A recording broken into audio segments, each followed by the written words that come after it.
a citizen. And I told you that a lot of people are sacrificing, or a lot of people even risk their life to get to countries that give them better opportunities, better lifestyle. Do you remember that? So, I set an example of this movie, Deadly Voyage. Is it a Ghanaian movie or what?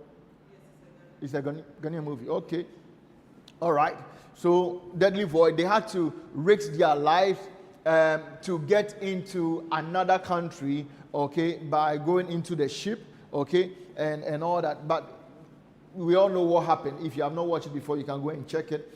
I don't want to narrate somebody's movie, but at least I'm giving you the idea of what it means. They are sacrificing their all just to get to a country that gives them better lifestyle, better opportunity, better privileges. So the whole idea is everybody is running to get to a place with better opportunities, better lifestyle, good job, and all that. And I set an example, and I told you that in some countries, okay, you may be a citizen. No, you may dwell in a certain country, but you are there only as a member, not a citizen. You may not enjoy the privileges. And when you give birth in that country, your son or daughter becomes a citizen of that country. You remember that? So when you go to the U.S., when you give birth in the U.S., your child will become a citizen of the U.S., but meanwhile, you are fighting for your papers. Okay, so your child will become a citizen, but you are not a citizen. And I told you that it is possible that you are members of a church, okay, but you are not a citizen. And your child who was born in the faith, Christianity, will be a citizen and will not pray the prayer you have been praying. My father, I accept Jesus as my Lord and personal Savior, because he was born into that citizenship. But as the child grows, you must let the child know what it takes, what it means to be a citizen. Are we together? That is what we teach. That's why you raise the child the way, or you train the child the way it should go. So a lot of us are running, and last week I asked those of us who want to travel outside, about 99% want to go out because we want to look for better opportunities. Okay? So people are running out because they want better opportunities. And I told you that citizenship is sacred. It must not be handed over to people without a careful thought about it. You can't just hand over citizenship to people because you feel they are beautiful, you feel they are handsome. No, you give it to them because they deserve it.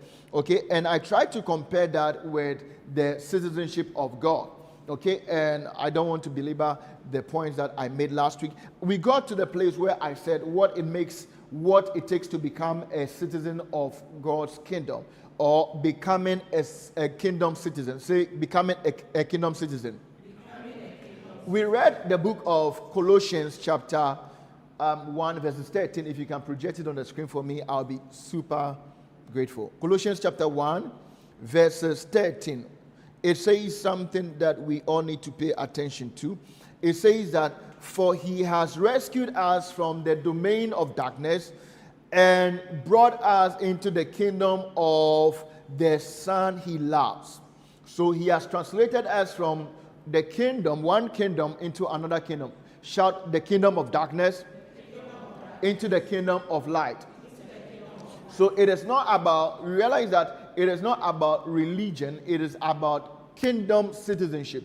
So when he says that he has taken us from the domain of darkness and brought us into the kingdom of the Son he loves. When you hear kingdom, then you are looking at the people who are in the kingdom as citizens, not members. Do you understand what I'm saying? When you hear kingdom, you are looking at citizenship, not members, not tourists. You are looking at citizenship. Okay? So he said he has translated you from the domain. He did not use kingdom. He did not want to give so much attention to what the devil is doing, because the devil had no kingdom in the first place. Okay? You remember when God was creating the heavens and the earth, no place was created for the devil. Okay? That is why when the demons or the angels, the fallen angels, were cast out somewhere under the sea on earth, they are scattered because there was no place built for them. So they have no kingdom. So the devil goes around looking for a place. That's why he stole your kingdom. Because he has no kingdom. If the devil has a kingdom, he wouldn't fight for your kingdom. But because he has no kingdom, he had to make sure that he steals a kingdom to rule over. But yet still, God decides to ignore what the devil is talking about, or what the devil is trying to do. So he calls him the prince. A prince has no kingdom. A prince has no what? A king has kingdom. So the devil is fighting you for your kingdom. That is why he lies to you. That is why he makes you feel miserable. That's why he makes you feel weak, so that he will take dominion, rule, control over you in your own kingdom. Just like our brothers on the other side came to have dominion over us. Do you understand what I'm saying? So they impose their language, their culture on us.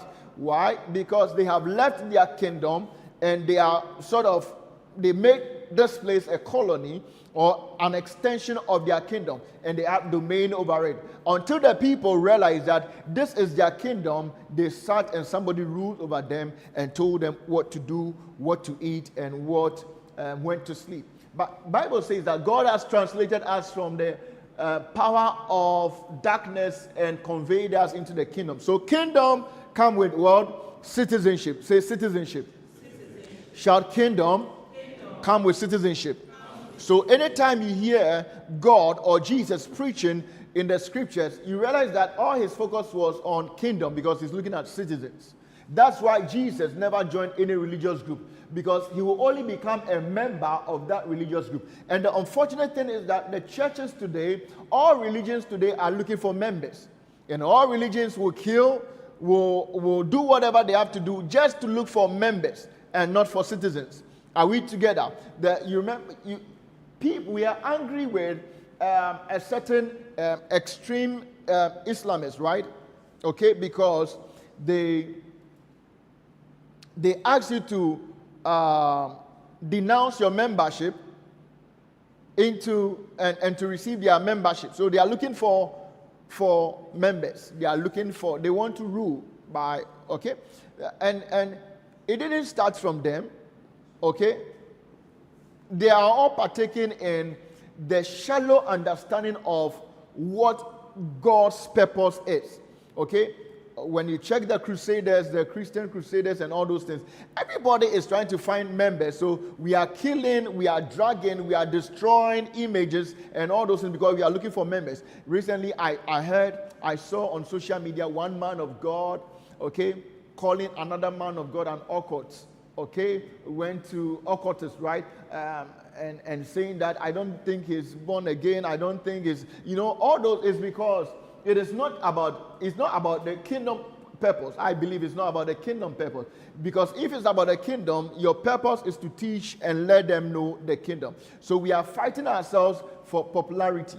Okay? I want to be popular. When I become popular, I have more members.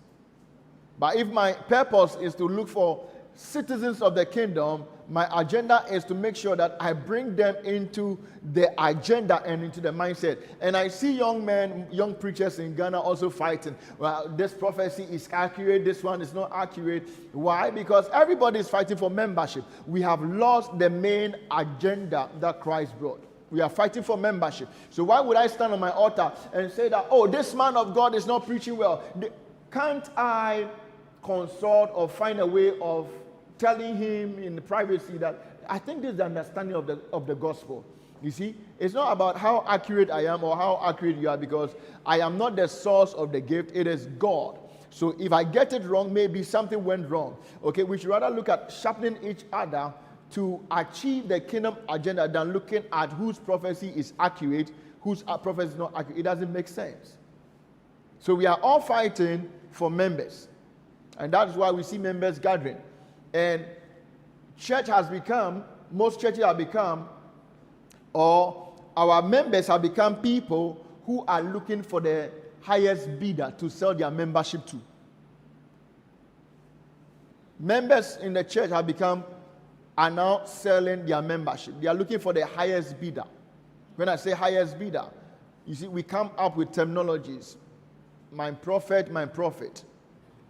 So what is the prophet you go? He's your spiritual covering. He does this. So you are looking for people who can give you comfort, okay? So it has become more of a, so when you come to KCM and I don't give you money for the week, you stop and go to a church that will give you money for the week. True or false? Oh, you are quiet. So members are running after churches because they are looking for the highest bidder, the one who can give them more. But they are forgetting about the fact that it is not about church, it's not about membership, but it's about citizenship. And I pray that you mature into becoming a citizen. Citizens don't run looking to associate. Citizens know what they have, what their king is providing for them, and they stay. Are we together? I pray this prayer for you. I pray this prayer for you. All right. So, man lost his citizenship when Adam fell. Okay? We lost our citizenship when Adam fell. So, Adam fell from the kingdom of heaven. Okay? He fell. Don't forget, Adam was here on earth, but he fell from the kingdom. So, we being here on earth does not change the fact that we were citizens of God's kingdom. It doesn't change it. Okay? It doesn't change it. We're still citizens of God's kingdom, but we lost it because the devil was looking for a place to rule, and he sold to us lies, and we bought into the lies, and we lost our territory. So the reason why Jesus came was to restore the territory that we have lost. That's why he came. Okay. Now, so I was saying something. Matthew chapter 13, verse 44. It says that the kingdom of heaven is like a treasure hidden in a field.